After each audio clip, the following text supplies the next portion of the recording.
ആഗോള അയ്യപ്പ സംഗമം വിജയിക്കുമോ ഇല്ലയോ? ഇതാണ് പലരും ചോദിക്കുന്നത്. വിജയിക്കുമെന്നുള്ളത് ഉറപ്പാണ്. അതിനെന്താ ഇത്ര കുഴപ്പം? സർക്കാർ നടത്തുന്ന ഒരു സ്പോൺസേഡ് പരിപാടി, ഒരു വലിയ ഇവന്റ് മാനേജ്മെന്റിനെ കാര്യങ്ങളെല്ലാം ഏൽപ്പിച്ചിരിക്കുന്നു. തിരുവിതാംകൂർ ദേവസ്വം ബോർഡിൻ്റെ പേര് പറഞ്ഞുകൊണ്ടാണ് എല്ലാം ചെയ്യുന്നത്. ബോർഡിൻ്റെ കീഴിലാണല്ലോ ശബരിമല ക്ഷേത്രം. ശബരിമല ക്ഷേത്രം ഉള്ളതുകൊണ്ട് ബോർഡിൻ്റെ കീഴിലുള്ള 1200-ലധികം ക്ഷേത്രങ്ങൾക്ക് ദൈനംദിന ചെലവുകൾ നടത്തിപ്പോകാനും കഴിയുന്നുണ്ട്. അതിലെ ഒരു 8-10 ക്ഷേത്രങ്ങൾ മാത്രമേ ഉള്ളൂ സ്വയം പര്യാപ്തതയിൽ പോകുന്നത്. പിന്നെ 5500-ലധികം ജീവനക്കാർക്ക് ശമ്പളം കൊടുക്കാനും ശബരിമല ക്ഷേത്രം അതിലൂടെ സാധിക്കുന്നുണ്ട്. അപ്പോൾ അയ്യപ്പനാണ് തിരുവിതാംകൂർ ദേവസ്വം ബോർഡിൻ്റെ എല്ലാ തരത്തിലുള്ള ഐശ്വര്യവും എന്ന് പറയാം. സർക്കാരിനുമുണ്ട്. പ്രതിവർഷം 1500 കോടി തീർത്ഥാടന കാലത്തും അല്ലാതെയുള്ള സമയങ്ങളിലുമായിട്ടും ലഭിക്കുന്നുണ്ട്.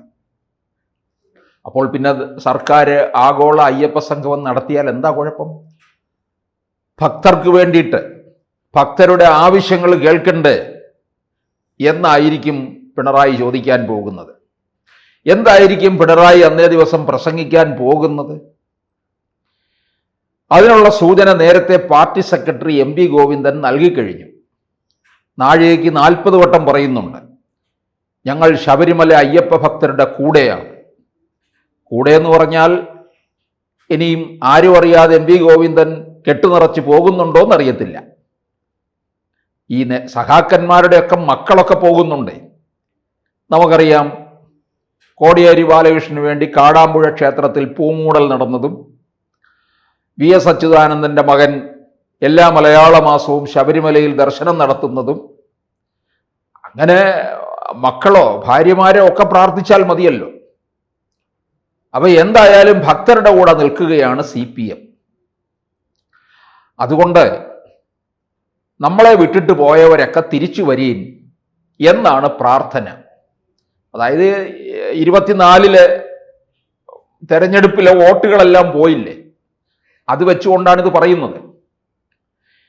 നാമജപ ഘോഷയാത്രയ്ക്ക്, അതായത് ശബരിമല യുവതീ പ്രവേശത്തിലെ ഹൈന്ദവ സംഘടനകൾ പ്രതിഷേധിച്ചത് നാമജപത്തിലൂടെയാണ്. പന്തളത്തും ചങ്ങനാശ്ശേരിയിലും പത്തനംതിട്ടയിലും റാന്നിയിലും ഒക്കെ നാമജപ ഘോഷയാത്ര ഗംഭീരമായി നടന്നു. നിലയ്ക്കൽ എന്ന് പറയുമ്പോൾ അയ്യപ്പൻ്റെ പൂങ്കാവനത്തിൽ വരുന്നതാണ്. നിലയ്ക്കൽ, ചാലക്കയം, പമ്പ, പിന്നെ സന്നിധാനത്ത് അയ്യപ്പനെ കുറിച്ചുള്ള ഭജന നടത്തിയാണ് പ്രതിഷേധം രേഖപ്പെടുത്തിയത്. അവിടെ ശരണം വിളിക്കാൻ പോലും അനുവദിച്ചില്ല, ഹരിവരാസനം ചൊല്ലാൻ അനുവദിച്ചില്ല. ഹരിവരാസനം ചൊല്ലിയവരെയും ഭജന നടത്തിയവരെയും അവരുടെ പേരിൽ കേസെടുത്തു. ഇപ്പൊ കേസ് എത്ര നിലവിലുണ്ട്? 6000 കേസുകൾ നിലനിൽക്കുന്നുണ്ട്. 12000-ലധികം പേർക്ക് പ്രതികളുമാണ്.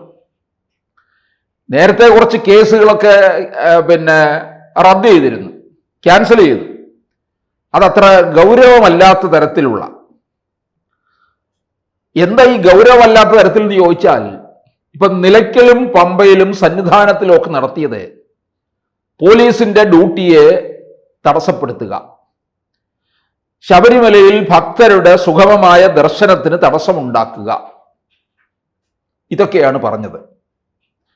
പമ്പയിലൊക്കെ നിലയ്ക്കലുമൊക്കെ നമ്മൾ കണ്ടതാണ്. ഭക്തര് ഈ തെരുവ് നായ്ക്കളെ ഇട്ട് ഓടിക്കുന്ന മാതിരി ഓടിക്കുകയും ഒക്കെ ചെയ്തത്.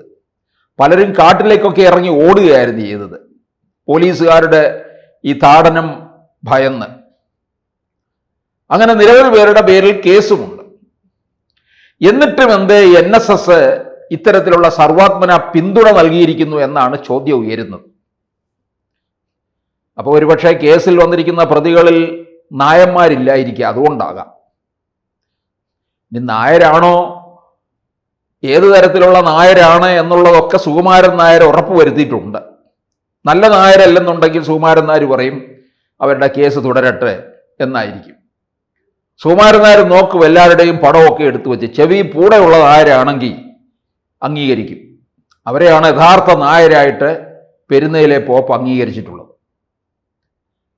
അങ്ങനെ ഇത്രയും കേസുകൾ നിലനിൽക്കുമ്പോൾ എങ്ങനെയാണ് പിന്തുണ കൊടുക്കാൻ കഴിയുന്നത് എന്നൊരു ചോദ്യം പല ഭാഗത്തു നിന്ന് ഉയരുന്നുണ്ട്. പലരും, യുവാക്കളൊക്കെ തന്നെ പാസ്പോർട്ടിന് അപേക്ഷിച്ചവരുണ്ട്, അവർ വിദേശത്തേക്ക് പോകേണ്ടവരുണ്ട്, ജോലിക്ക് നിയമനം ലഭിച്ചവരുണ്ട്. അപ്പൊ ഇതൊക്കെ ഒരു തടസ്സമായി നിൽക്കില്ലേ എന്നുള്ള ചോദ്യമാണ് ഉയരുന്നത്. അവരുടെ കേസ് പിൻവലിക്കൂ, കേസ് പിൻവലിച്ചിട്ട് അയ്യപ്പ ഭക്ത സംഗമം നടത്തൂ, ഹൈക്കോടതിയിൽ കൊടുത്തിരിക്കുന്ന അവരുടെ സത്യവാങ്മൂലം മാറ്റിക്കൊടുക്കൂ. ഇങ്ങനെ ചില കാര്യങ്ങളാണ് BJPയും മറ്റും ആവശ്യപ്പെടുന്നത്. അതിനോട്ട് തയ്യാറല്ല താനും. അതിനോട്ട് തയ്യാറല്ലെന്ന് പറഞ്ഞിട്ടുമില്ല, ഒന്നുമേ പറഞ്ഞിട്ടില്ല. ഒന്നുമേ പറഞ്ഞിട്ടില്ലെങ്കിൽ പിന്നെ നമ്മൾ എന്താണ് അർത്ഥമാക്കേണ്ടത്? അതിൽ തൊടില്ല. പിണറായി വിജയന് വലിയ ഉറപ്പൊന്നുമില്ല ഈ അയ്യപ്പ സംഗമം നടത്തിക്കഴിഞ്ഞാൽ പോയ വോട്ടുകളെല്ലാം തിരിച്ചു കൊണ്ടുവരാമെന്നും 2026 അധികാരം പിടിച്ചെടുക്കാൻ കഴിയുമെന്നും. ഇതൊരു ശ്രമമാണ്, അവസാന ശ്രമം. പണമുണ്ടല്ലോ, ഈ വഴി കിടക്കുന്ന തേങ്ങയല്ലേ, ഗണപതിക്ക് പറക്കി അടിക്കാൻ നല്ല സുഖവുമാണ് എന്ന് പറഞ്ഞതുപോലെയാണ്. ഖജനാവിൽ പണമുണ്ടല്ലോ, അയ്യപ്പ സംഗമമോ എന്ത് സംഗമം വേണമെങ്കിലും നടത്താം. ഇനി കണ്ണൂരിൽ വെച്ച് എന്ത് സംഗമം നടത്തുമെന്നുള്ളതാണ് നമ്മൾ അറിയേണ്ടത്.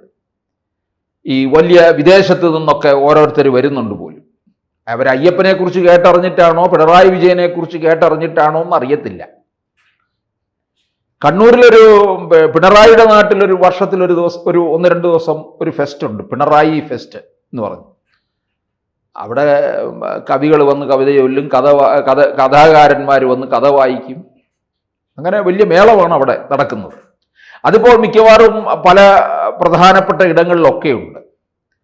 നമ്മുടെ സജി ചെറിയാൻ്റെ ഈ കുന്തവും കടച്ചക്രവും ഒക്കെ ചുമന്നുകൊണ്ട് കിടക്കുന്ന സജി ചെറിയാൻ്റെ നാട്ടിലുമുണ്ട് ഒരു സരസ് എന്ന് പറയുന്ന ഒരു മേള. അങ്ങനെ മേളകൾക്കൊന്നും ഇപ്പോൾ ഒരു കുറവുമില്ല. അപ്പം അതുപോലെ ഒന്നാക്കി മാറ്റി ഇപ്പം അയ്യപ്പ ഭക്ത സംഗമം എന്നുള്ളത്. അതും പമ്പയുടെ വിരിമാറിൽ. അവിടെ വിദേശത്ത് നിന്ന് വരുന്നവർക്കൊക്കെ ഈ കാനനത്തിൻ്റെ നടുവിലുള്ള ഈ സംഗമത്തെ ഉൾക്കൊള്ളാൻ കഴിയുമായിരിക്കും. പിന്നെ അവിടെ എന്താ ചെയ്യാൻ പോകുന്നത്? ഇവർ സെമിനാർ അവതരിപ്പിക്കുമോ? അയ്യപ്പൻ ഏതുവഴിയാണ് പോയത്, അല്ലേ? കാട്ടിൽ പോയത് പുലിപ്പാലിന് വേണ്ടിയാണോ അതോ എരുമപ്പാലിന് വേണ്ടിയാണോ? ഇങ്ങനെയൊക്കെയുള്ള ചർച്ചയാണോ നടക്കാൻ പോകുന്നത്? പന്തളൻ രാജാവിന് അയ്യപ്പനെ എവിടെ നിന്നാണ് കിട്ടിയത്? ഈ വക കാര്യങ്ങളെക്കുറിച്ചൊക്കെയാണോ? അപ്പം ഇങ്ങനെ നിരവധി ചോദ്യങ്ങൾ അവശേഷിക്കുന്നുണ്ട്. പിണറായി വിജയൻ വരുമ്പോൾ പമ്പയിൽ ഭക്തന്മാർ ശരണം വിളിക്കുമോ? കഴിഞ്ഞ ദിവസം പത്രവാർത്തകൾ ഉണ്ടായിരുന്നു. ആ 2 ദിവസങ്ങളിൽ, തലേ ദിവസവും അന്നേ ദിവസവും ശബരിമലയിലേക്ക് ഭക്തർക്ക് നിയന്ത്രണമാണ്. ഇത് ഭക്തരുടെ സ്വാതന്ത്ര്യത്തെ ഹനിക്കുന്നതല്ലേ? ഇതാണോ ഞങ്ങൾ നിങ്ങളോടൊപ്പം ഉണ്ട് എന്നൊക്കെ MV ഗോവിന്ദൻ പറഞ്ഞുകൊണ്ടിരിക്കുന്നത്? അപ്പം എന്തായാലും NSSന്റെ പിന്തുണ എന്ന് പറയുന്നത് ഏത് തരത്തിലാണ് എന്നുള്ളത് പോപ്പൊന്ന് വ്യക്തമാക്കിയാൽ കൊള്ളാം. കൂടുതൽ വാർത്തകളും വിശേഷങ്ങളും നിങ്ങളിലേക്ക് എത്താൻ ABC മലയാളം സബ്സ്ക്രൈബ് ചെയ്യുക, ബെൽ ബട്ടണും അമർത്തുക.